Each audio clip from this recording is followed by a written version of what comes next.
এই 2026-এ যারা ক্লাস 11-এ ভর্তি হয়েছে মাধ্যমিক উত্তীর্ণ হওয়ার পর তাদের রেজিস্ট্রেশনে কিন্তু বড় সমস্যা তৈরি হয়েছে। আর রেজিস্ট্রেশনের এই সমস্যা সংক্রান্ত বিষয় নিয়ে অভিযোগ করেছে বিভিন্ন স্কুল কর্তৃপক্ষ।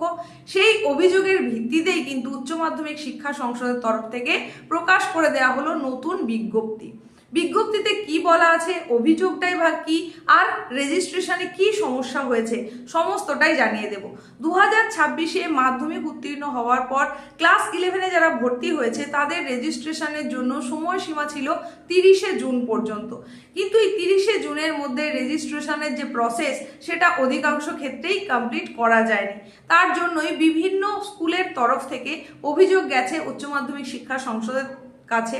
সেই অভিযোগের ভিত্তিতেই নতুন করে নোটিফিকেশন জারি হয়েছে এবং এই নোটিফিকেশনে রেজিস্ট্রেশন সংক্রান্ত যে বার্তা দেওয়া হয়েছে সেটা তুলে ধরবো। তারই সঙ্গে সঙ্গে তুলে ধরবো একটা প্রতিবেদন, সেখানে কি বলা হচ্ছে সেটা জানিয়ে দেব।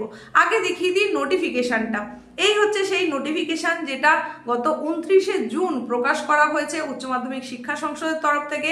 29শে জুন এই নতুন বিজ্ঞপ্তিটা কেন জারি করতে হলো রেজিস্ট্রেশনের বিষয়ে, সেই বিষয়টাই কিন্তু এখন তুলে ধরছি একটা বহুল প্রচলিত সংবাদপত্রের প্রতিবেদনের মাধ্যমে। প্রতিবেদনের শুরুতেই কি বলা হচ্ছে না, একাদশের রেজিস্ট্রেশনের সমস্যা, অভিযোগের ভিত্তিতে নয়া বিজ্ঞপ্তি উচ্চ মাধ্যমিক শিক্ষা সংসদের। সেখানে এবার কি বলা হচ্ছে আমরা একটু দেখে নিই। বাংলার শিক্ষা পোর্টালে গোলমাল, একাদশ শ্রেণীর ছাত্রছাত্রীদের রেজিস্ট্রেশন প্রক্রিয়া সম্পন্ন করা যাচ্ছে না বলে অভিযোগ উঠেছে। একাদশ শ্রেণীর পড়ুয়াদের রেজিস্ট্রেশন প্রক্রিয়া সম্পূর্ণ করার জন্য পোর্টাল খোলা ছিল 30শে জুন পর্যন্ত। যদিও কোনো কোনো স্কুলের তরফে যান্ত্রিক ত্রুটির অভিযোগ করা হয়, তার পরপরই কিন্তু নতুন বিজ্ঞপ্তি প্রকাশ করে দেয় উচ্চ মাধ্যমিক শিক্ষা সংসদ। তবে আবেদনের মেয়াদ কিন্তু এক্ষেত্রে বৃদ্ধি করা হয়নি। মানে 30শে জুন পর্যন্ত যে মেয়াদ ছিল সেটা এই মুহূর্তেই বাড়িয়ে দেওয়া হচ্ছে না। তাহলে কি বলা হচ্ছে, নোটিফিকেশনের লিঙ্কটা আমি এই ভিডিও ডেসক্রিপশন বক্সে দিয়ে দেব, সেটা দেখলেই পরিষ্কার বোঝা যাবে কি বলা হচ্ছে। আর আমি জিস্টুকু কিন্তু এখানে তুলে ধরছি। এবার দেখে নিই বাকি যে প্রতিবেদনে আছে সেটা কি বলা হচ্ছে। বিজ্ঞপ্তিতে দাবি করা হয়েছে বাংলা শিক্ষা পোর্টাল সম্পূর্ণভাবে সচল হতে আরও 15 দিন সময় লাগতে পারে। মানে যে নোটিফিকেশন জারি হয়েছে সেখানে কিন্তু পরিষ্কার উল্লেখ করেই দেওয়া হয়েছে যে বাংলা শিক্ষা পোর্টাল বর্তমানে ঠিক সচল অবস্থায় নেই, এটা সচল হতে বা কার্যকর হতে আরও 15 দিন কিন্তু সময় লেগে যাবে। আর কি বলা হচ্ছে, সেই কারণে 30শে জুনের মেয়াদ এখনই বৃদ্ধি করা হচ্ছে না। কারণ মেয়াদ বৃদ্ধি করে দিলেও কার্যকর তো হতে পারবে না, কারণ পোর্টালের যান্ত্রিক ত্রুটি রয়েছে, সেখানে সমস্যা রয়েছে, আর সেই সমস্যাটা সমাধান করতে করতে আরও 15 দিন সময় লেগে যাবে। তাই এখনই রেজিস্ট্রেশনের ডেট কিন্তু এক্সটেনশন করা হচ্ছে না। তাহলে আর কি করা হচ্ছে সেটা আমরা জেনে নিই। এখানে বলা হচ্ছে যে যদিও কোনো কোনো স্কুলের তরফে যান্ত্রিক ত্রুটির অভিযোগ করা হয়েছে, তা সত্ত্বেও সেখানে রেজিস্ট্রেশন প্রক্রিয়া সম্পন্ন করার জন্য আবার কি হচ্ছে, আগস্ট মাসে এই পোর্টাল খোলা হবে বলে জানিয়েছে উচ্চ মাধ্যমিক শিক্ষা সংসদ। নোটিফিকেশনে সেটা কিন্তু পরিষ্কার উল্লেখ রয়েছে। মানে বাংলা শিক্ষা পোর্টাল সম্পূর্ণভাবে যান্ত্রিক ত্রুটিমুক্ত হয়ে গেল, তারপর আগস্ট মাসে আবার এই পোর্টাল খোলা হবে। সেখানে আর কি বলা হচ্ছে যে এই পোর্টাল যখন আগস্ট মাসে খোলা হবে সেই সময়টা কত হচ্ছে না, 4 আগস্ট থেকে 13 অগস্ট পর্যন্ত এই অনলাইনে পোর্টালটা আরও একবার খোলা হবে। সেই সময় কোনো জরিমানা ছাড়াই পড়ুয়াদের রেজিস্ট্রেশন করা সম্ভব হবে। মানে কোনো রকম ফাইন কিন্তু দিতে হবে না। 30শে জুনের মধ্যে রেজিস্ট্রেশন করা যায়নি বলে কোনো ফাইন কিন্তু দিতে হচ্ছে না ওই 4 অগস্ট থেকে 13 অগস্টের মধ্যে। কিন্তু এর মধ্যেও যদি রেজিস্ট্রেশন সম্পন্ন না হয় তার পরবর্তী সময় কিন্তু অবশ্যই লেট ফাইন দিতে হবে। সেটা কি বলা হচ্ছে সেটা একটু জানিয়ে দিই।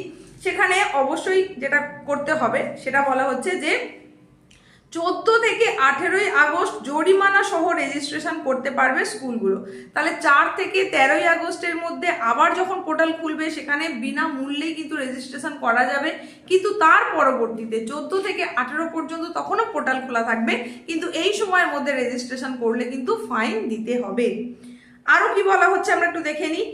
এক শিক্ষক জানান প্রায় প্রতিটি স্কুলেই কোনো না কোনো পড়ুয়ার তথ্য সংশোধনের প্রয়োজন। সাধারণত উচ্চ মাধ্যমিক শিক্ষা সংসদের পোর্টালে রেজিস্ট্রেশনের জন্য আবেদন করতে হয়, কিন্তু পড়ুয়াদের যাবতীয় ব্যক্তিগত তথ্যের স্থানে ক্লিক করলেই বাংলার শিক্ষা পোর্টাল থেকে স্বয়ংক্রিয়ভাবে তথ্য সংগ্রহ করা হয়।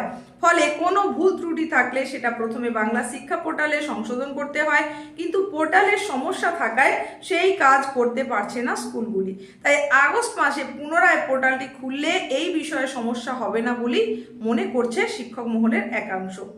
তারপরে জানানো হচ্ছে যে মাধ্যমিক শিক্ষক ও শিক্ষাকর্মী সমিতির দক্ষিণ 24 পরগনার জেলা সম্পাদক তিনি জানাচ্ছেন, বাংলা শিক্ষা পোর্টাল খুবই গুরুত্বপূর্ণ, অন্য অনেক পোর্টালের সঙ্গে এর যোগ রয়েছে, ফলে সেখানে যান্ত্রিক ত্রুটি থাকলে গোটা প্রক্রিয়ায় প্রভাব পড়বে, তাই দ্রুত সমস্যা সমাধানের দাবি করছি আমরা। তো বোঝা গেল যে অভিযোগ কাদের তরফ থেকে এসেছে, কি কারণে অভিযোগ এসেছে নিশ্চয়ই সেটা বোঝা গেছে। তো রেজিস্ট্রেশনের জন্য যে নির্ধারিত সময়সূচি বেঁধে দিয়েছিল উচ্চ মাধ্যমিক শিক্ষা সংসদ সেটা ছিল 30শে জুনের মধ্যে, কিন্তু বিভিন্ন ক্ষেত্রে বহু পড়ুয়ার জন্যই সংশোধনের যখন প্রয়োজন হচ্ছে তখন দেখা যাচ্ছে যে যান্ত্রিক ত্রুটিজনিত কারণে সেই রেজিস্ট্রেশন প্রসেসটা কিন্তু ওই নির্দিষ্ট তারিখের মধ্যে সম্পন্ন করা যাচ্ছে না। সেই হিসেবেই অভিযোগ গেছে উচ্চ মাধ্যমিক শিক্ষা সংসদের কাছে, আর সেটা বুঝতে পেরে অনুধাবন করার পরপরই কিন্তু উচ্চ মাধ্যমিক শিক্ষা সংসদের তরফ থেকে এই বিজ্ঞপ্তি প্রকাশ করা হয়েছে, এবং সেখানে ডেট এক্সটেনশন এই মুহূর্তে না করে যেটা জানানো হলো সেটা হচ্ছে আগস্ট মাসে আবার পোর্টাল খুলবে। সেই পোর্টাল যখন খোলা থাকবে 4 আগস্ট থেকে 13 আগস্ট, এই সময়ের মধ্যে বিনামূল্যে রেজিস্ট্রেশন প্রক্রিয়া সম্পন্ন হয়ে যাবে, কিন্তু তারপর 14 থেকে 18 তারিখ এই সময় পর্যন্ত পোর্টাল খোলা থাকলেও সেখানে কিন্তু ফাইন সহকারে রেজিস্ট্রেশন করতে হবে। আশা করা যাচ্ছে রেজিস্ট্রেশন সংক্রান্ত কোনো সমস্যা ভবিষ্যতে আর হবে না, তার কারণ যান্ত্রিক ত্রুটিমুক্ত করার জন্য যে বাংলা শিক্ষা পোর্টাল, এই পোর্টালকে যান্ত্রিক ত্রুটিমুক্ত করার জন্য সমস্ত রকমভাবে প্রচেষ্টা চালানো হচ্ছে। আগামী 15 দিনের মধ্যে সেটা হয়তো সংশোধিত হয়ে যাবে, তো তারপরে এই রেজিস্ট্রেশনের আর কোনো সমস্যা হওয়ার কথা নয়। তো ক্লাস 11-এ যারা তোমরা ভর্তি হয়েছো তোমাদের রেজিস্ট্রেশন প্রসেস তো স্কুল দ্বারা হয়ে যাবে, কিন্তু যে রুটিন উচ্চ মাধ্যমিক শিক্ষা সংসদের তরফ থেকে প্রকাশ করা হয়েছে ক্লাস 12-এর 3rd সেমিস্টারের জন্য তোমরা ধরে রাখতে পারো সেটাই কিন্তু তোমাদের ফার্স্ট সেমিস্টারের রুটিন। সুতরাং সময় কিন্তু খুব বেশি তোমরা পাচ্ছ না, তো সেই সময়ের মধ্যে তোমার ফার্স্ট সেমিস্টারের সমস্ত সিলেবাস কিন্তু কমপ্লিট করে ফেলতে হবে। তো এই রুটিন যদি তোমরা পেতে চাও, কোনোভাবে হয়তো তুমি পাচ্ছ না, তাহলে অবশ্যই কমেন্ট সেকশনে এসে জানিয়ে যাও ঠিক কোন দিন থেকে কোন কোন বিষয়ের পরীক্ষা রয়েছে সেটা জানিয়ে দেব। আর ওই রুটিন অনুযায়ী কিন্তু তোমাদের পরীক্ষা হওয়ার কথা, যেটা আগামী সেপ্টেম্বরে শুরু হতে চলেছে।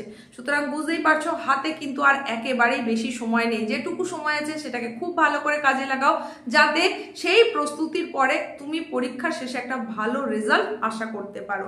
তাই আবারও মনে করিয়ে দিই, সময় অল্প রয়েছে, সেপ্টেম্বরেই হতে চলেছে তোমাদের ক্লাস 11-এর ফার্স্ট সেমিস্টারের পরীক্ষা। তাই একেবারে চূড়ান্ত প্রস্তুতি কিন্তু তোমাকে এখন থেকেই শুরু করে দিতে হবে, কাল বিলম্ব কিন্তু আর করা যাবে না। আর রেজিস্ট্রেশনের বিষয়ে যদি তোমাদের আরো কিছু জানার থাকে তাহলে সেটাও কমেন্টে জানাতে পারো। দেখা হচ্ছে এই রকমই গুরুত্বপূর্ণ নেক্সট আপডেটের সঙ্গে।